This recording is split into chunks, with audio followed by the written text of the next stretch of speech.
आज मित्रांनो आपला जमायचं कारण असं आहे की आपले सगळ्यांचे लाडके प्रवीण दादा आणि प्रवीण दादाचा जर स्वभाव म्हटलं तर जसं दादांचा स्वभाव आहे तसंच प्रवीण दादाचं दादाच्या पावलावर पावलं ठेवूनच दादांचं हे आहे.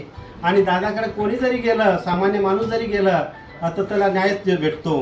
कोणी आला सामान्य त्याला पहिला न्याय भेटतो आणि मोठा माणूस आला त्याला लवकर घेणार नाही. पण प्रवीण दादा असं आहे ना दादा, कधी आमचा कोणताही कामगार आला आता या म्हणतो अगोदर येतो मी आतमध्ये या, काय काम आहे तुमचं लगेच सोडतो. काही पोलीस स्टेशनचा असू द्या, कोणतंही असू द्या, कोणा कामगाराची अडीअडचण असू द्या, दादांचा एवढा मोठा आशीर्वाद आहे आम्हाला सगळ्या मजदुरांना. आणि असंच आशीर्वाद राहू द्या बाबांसारखा आमच्यावरती. केक कापून घेऊया. योगेश 2 शब्द बोल दादासाठी.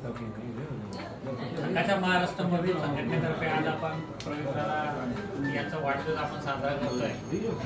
साहेबाचा कायम स्वरूपी आपल्या संघटनेला आणि आपल्याला आशीर्वाद आहे आणि आपल्या कुठल्याही कामगाराचा काही विषय असला तरी साहेब आपल्या पाठीशी खंबीर आहे. साहेबाला उदंड आणि निरोगी आयुष्य यापुढे देखील आई तुळजा भवानी प्रदान करू अशी ईश्वराच्या कडे प्रार्थना करतो मी.